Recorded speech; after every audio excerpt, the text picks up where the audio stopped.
Hey guys, welcome back to the channel. It's been a long time since I posted last, but I have several other channels that are taking up a lot of my time, so I don't get to sew very much.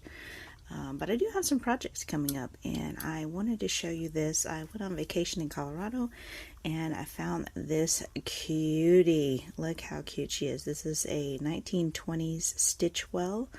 It is made in the United States. It is one of the few cast iron child sewing machines that were made. Usually they were made out of steel or tin or something like that. But yeah, she is a heavy baby, and I love the fact that she is a hand crank. She does have a few issues. Her plate is bent, which keeps her from sewing, keeps from being able to turn that wheel. So I've got a little bit of work to do. You know, her decals aren't in the greatest of condition. So the first thing I got to do is take this plate off and see if I can get it straightened back out. Hammer it back out on some wood or something. So I'm going to do that first. So in this video, I'm going to try to leave as much footage in as I can, because I want you to be able to see exactly what I'm doing as much as possible. In case you're trying to repair or take apart your own Stitchwell machine, I want you to be able to see exactly what I'm doing. So that's why I'm leaving so much footage in, and I'm just speeding it up ×2 so that you can still see the majority of what's happening. Some of it I'm just going to let it roll so that you can actually see the entire process. But here I am just trying to look at all the moving parts. Obviously there needs to be a lot of cleaning going on, and it's catching, and I'm trying to see if I can see from the outside something that's catching. I was thinking it was the needle, but then looking at it here, it's not actually the needle. The needle is not hitting when it catches. So you know, I have to go on from there. So you start from the things that you can see, and then you troubleshoot each thing after that. So start with the needle. Needle is all a big issue when you're trying to troubleshoot a machine. If it's like stopping or something, that's where you want to start. And if it's not the needle, then you go in and start looking at all of the different movable items, parts of the machine, and you just kind of keep troubleshooting. You wiggle and move, and the first thing I decided I need to do is take the back off, and that's just put on with this one screw, which is like the easiest sewing machine to open ever. I wish they were all like this, the old ones. Yeah, after you remove the screw, you can see all of the moving parts of this machine and be able to access them, clean them, oil them, and all that good stuff. To remove the back here, you do have to remove that silver plate that I took off first. Boy, if only real, large size machines were so easy to take apart. Wow. You can really see in here, and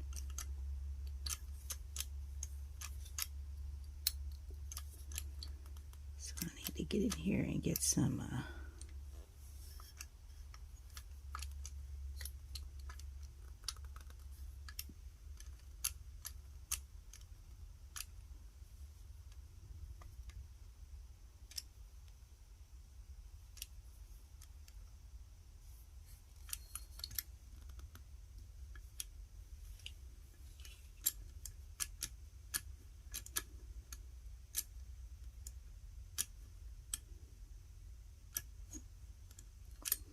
get some oil in there. So I didn't think to tell you this, but here's the tag. This is what I paid for it at the antique store, $38.50, because it did need some work. So yeah, thought that was a good price, considering most of these you can't get in worse shape than this one. You can get for $100, so that was a pretty cool score. So when you're working on a vintage machine, oiling the daylights out of it should be your first step after you open it up. When you actually start to work on it, oil every single moving part you can see. Use too much oil. really oil it up, and that will help you to get everything moving smoothly. It will help to clean out any old oil that's kind of preventing things from moving correctly. Wiggle back and forth, make sure that oil is really worked into there well, and then you can take a cloth and kind of wipe up any excess oil and dirt and stuff. So now I'm just going to be doing a little bit of cleaning on the inside of the case. You don't necessarily want to use machine oil to clean the outside of your case because you can loosen your decals or cause them to fade out to silver. So be very careful when you're using machine oil. You should only use it on the moving parts and mechanisms on the inside of your machine. Now I'm just using a soft toothbrush. This is an old toothbrush, and I'm just using the oil to kind of scrub down and remove any crusty old oil that's on the inside of the machine, and then I wipe it on a clean cloth and add a little bit more sewing machine oil. I'm trying to get down in all those nooks and crannies, anywhere I see buildup, which is pretty much the entire inside of the machine because it is over 100 years old. So yeah, so just keep doing that. Wipe off the excess dirt and old yucky oil. Add more. See, I've got little bits of crusty stuff in there coming out. So, you know, just keep doing that, and then you can rotate parts and get to the other side of them. And some of the parts are starting to shine up actually after cleaning all the yuck off of them. So yeah, just brush and then rotate, brush, rotate, and you get all that yucky stuff out of there. And look at all that gross, you guys. It's all built up. There was like leaves in there and old oil, and yeah, so you just keep adding new clean oil, brushing, wiping, oil, brush, wipe. Repeat over and over and over.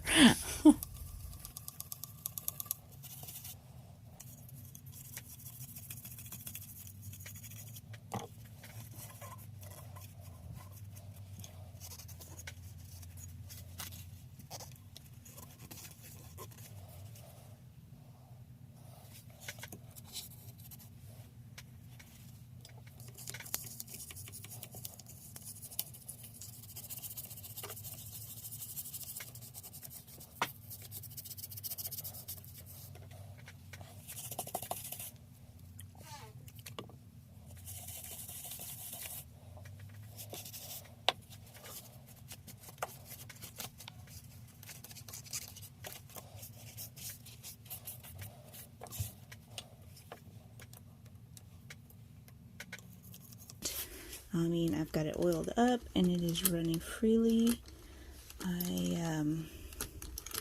I can go through these movements to this point. From I don't see anything that's bent.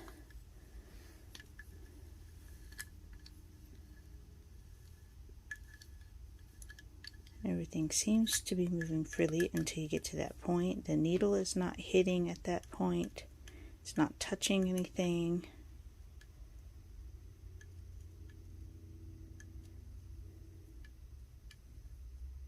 So it's not the needle.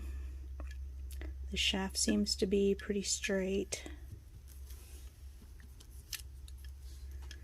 When we get to this side,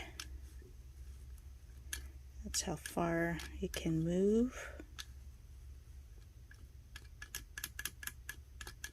But this portion here seems to hit the case right there, and I cannot see how that could be adjusted.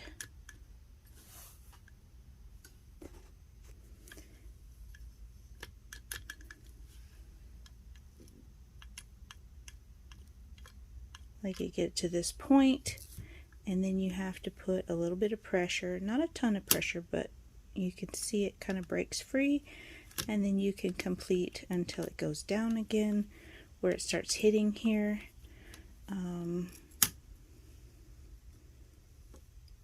At this point, if I try to use the handle, it would probably bend it. So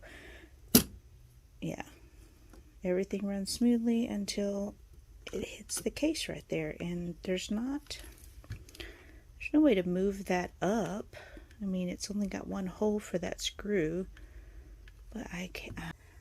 Okay, so I've been messing with this a little bit and using my file a little bit, which is kind of scary, but it's working. So I believe that there was a little bit of a manufacturing defect or something. This there's a bump on this metal.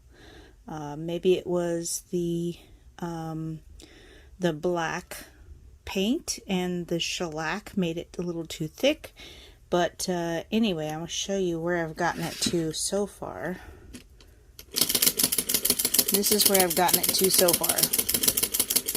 Now it does still tend to do that, but as you can see, I just have to barely move it with my fingers now, whereas before I had to really grip it and force it. But at least I've got it to this point. And I'll show you what I did, just in case anybody out there has one of these. They're a little more rare, but I take this off. Let's see what I'll do. I'm going to change this. Okay, so we're going to take this screw out.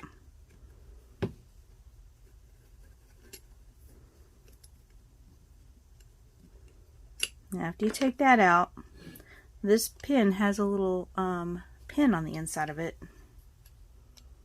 You can kind of see it down in there, but you pull that off. Then once that's pulled off, you can slide that little wheel around. So there's a little pin in there.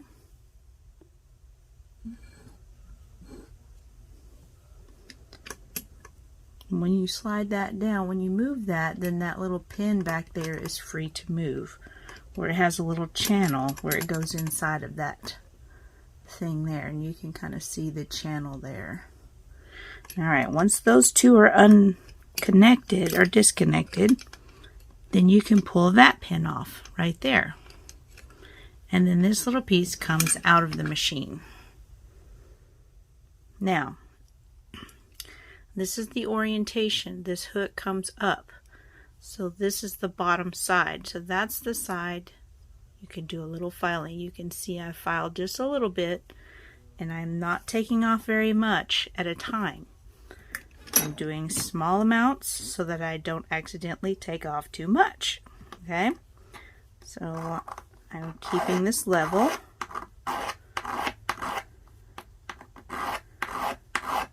Now you want to make sure that you're not making it to where that part of the metal is too thin. You just want to take off a little bit.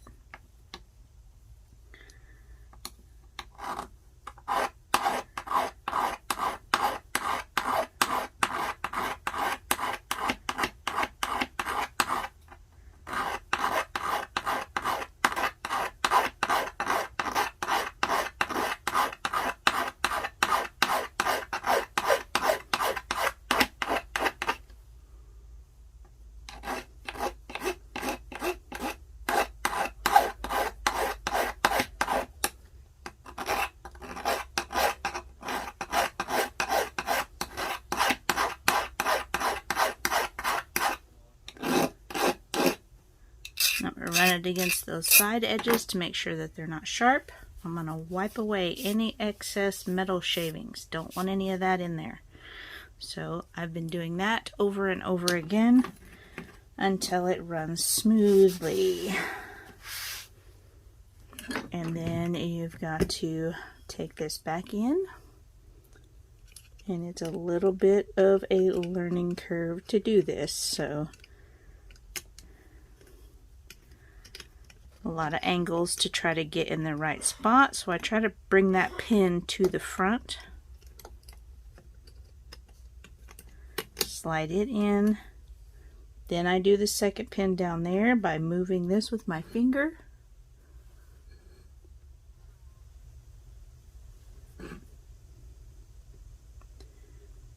You see I'm kind of holding this at an angle. I'm kind of holding it up on that end, so that that is as far back as it will go. Then you can turn that and slide it into the back, because if you slide it into this front part over here, it will not work right. So the next thing I gotta do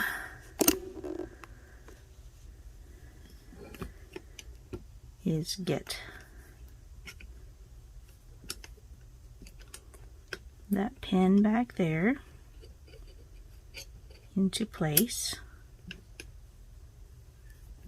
and you can do that by just rotating that until that pin slides into that hole. So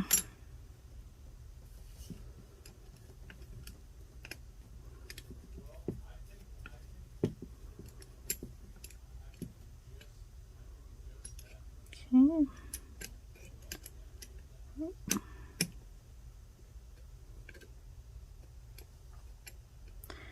It takes a little bit of love. It takes a minute to get all those points to the right spot.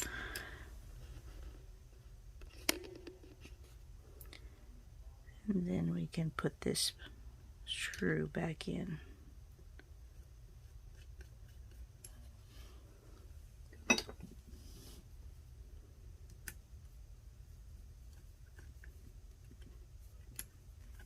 Don't force it. If it's not going in, then it's not seated right. So unscrew it and then screw it back in again to see if it goes in. And it should just go right on in. If it's getting to where you can't turn it anymore, then it's probably going to strip it out if you keep pushing it. So just back it off and go in again. So let's see here. Oh, that's even much better. I'm barely even having to push that now. So, yeah, I think I'm probably going to stop there, because I don't want that piece of metal to get too thin and be to the point where it might break. So, yeah, I think I'm pretty happy with that. If I can do that with 2 fingers, then that's perfectly fine with me. So yeah, cool. I fixed it. Very cool. So it gets to that point, and just a tiniest little bit of wiggle gets it back to the point where it sews good.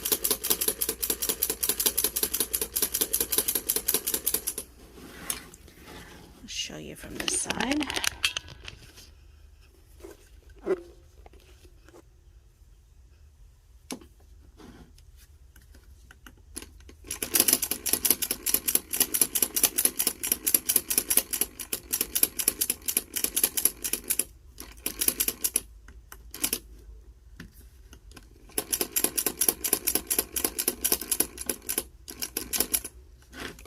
So yeah.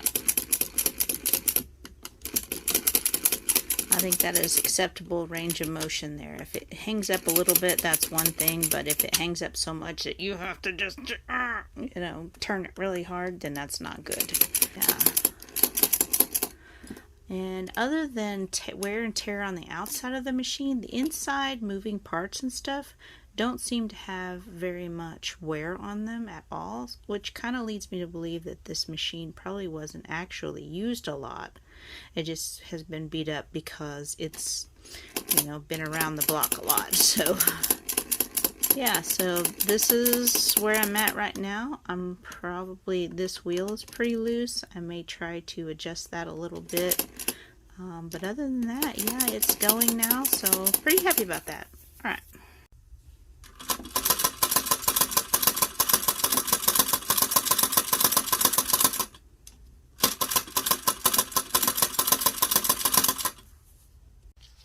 Okay, so while I was working on this machine, I broke the only needle that was there, and it was probably the original needle, like, because it was old.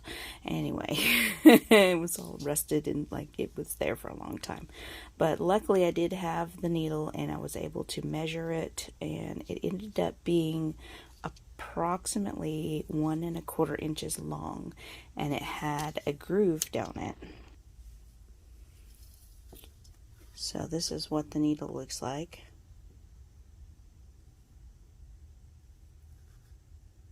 And it has a groove that goes all the way down the shaft, as you can see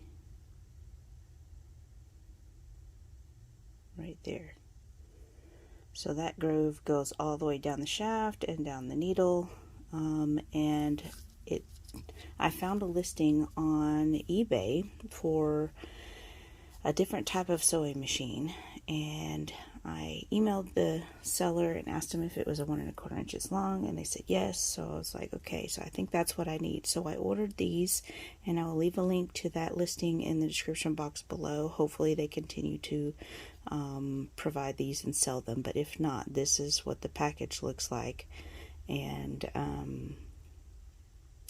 so for my machine, which, you know, admittedly has had some issues with parts fitting and everything, it was the tiniest bit too long. I sanded the top just a little bit and then it fit fine. But for your machine, it may just slide right in there and be the perfect needle that you need. So this is what the original needle looked like. Has the slot going all the way down. So keep an eye out for that type of needle, and it is, like I said, approximately 1 1/4 inches, just a tiny bit over on these, but yeah. Okay, so I've got the thread coming through this loop, under that, and goes underneath this plate. This plate is the tension, and you could turn that knob to make the tension stronger or less. Now I had to use a pair of pliers because this knob is very, very tight, so keep that in mind. So I'm going to show you, you know, this plate can move pretty easily, but that puts just enough pressure. Then your thread comes up through this hole, then it will go down. There's a piece of wire coming across this plate. It goes through that piece of wire right there. There's a little loop, and then it goes down into the needle.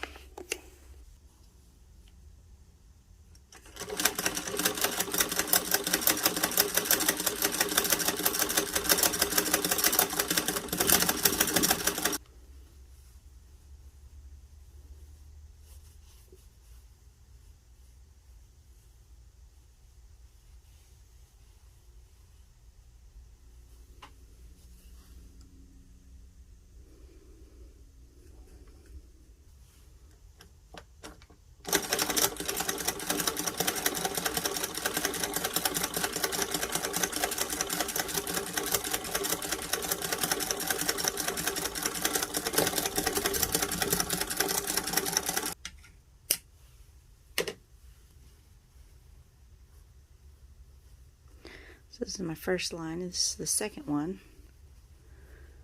There's a bunch of thread in there. Yeah, there's still a little hiccups here and there. Probably didn't help that this thread was in there. But you can see the difference between the stitches, the loose chain and the tight chain, if you tighten the tension on there. It should run a little smoother, and I've tightened it a little too much. I think that's why I had that issue there, but back it off just a tiny bit.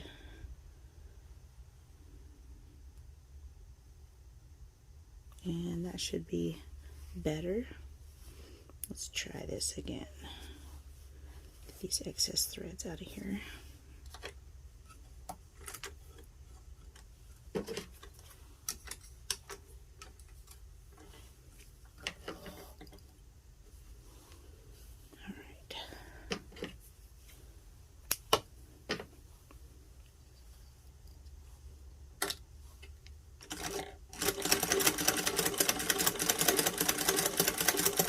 Keeping a steady, even speed will help you to have better stitches on this.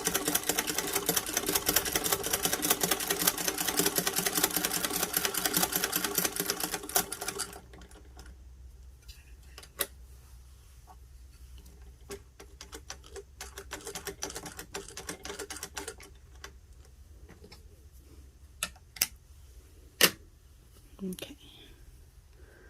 And there we go. So yeah, I think I found the right tension on that. Very cool. So this was too loose, this was too tight, and then this was just right. So yay. Okay. I'm in love with this thing. Obviously, so I picked this. This is from Harbor Freight. It's just a little plastic clamp. You know, one of those that locks. But if you tighten it down too much, it'll pop open on its own. So this has been kind of perfect for this because you don't need a lot of pressure to keep it in place. And so this has actually worked really well. You know, it'll open up pretty good space there. So, you know, you could put it in the front, you could put it in the back. It's very handy to have. So anyway, yeah, the condition on this is not that great. Obviously, I had to, you know, unbend parts, and a lot of the decal, most of the decal is missing. You can't even hardly tell what it says anymore. There's chips in the paint all over it. There's missing bits. You can see here. It's just really rough condition. It's been around a lot, so I'm thinking that I might take this opportunity to create a custom color on this. I've never done one before, and this is not something that I would want to resell. It's not worth a whole lot in the condition that it's in. Yeah, so I'm probably going to do a custom color and just enjoy it for the rest of my life. You have to pry it from my cold dead fingers. Anyway, yeah, so stay tuned for that. I'm going to be doing some work on this. I'm glad I got it working and actually sewing. It took some doing, but hopefully this has helped somebody out there to kind of know what to do. So yeah. Thanks for watching, you guys. I know I don't put out very many videos on this channel, but I do have quite a few sewing projects that I want to get to at some point. I do have other channels on YouTube. I have my biggest channel, Resin Belle. I do a lot of resin crafts and stuff on that channel. If you are interested in that sort of thing, you can go check that out. I have Creep Softly Studio is my Halloween channel.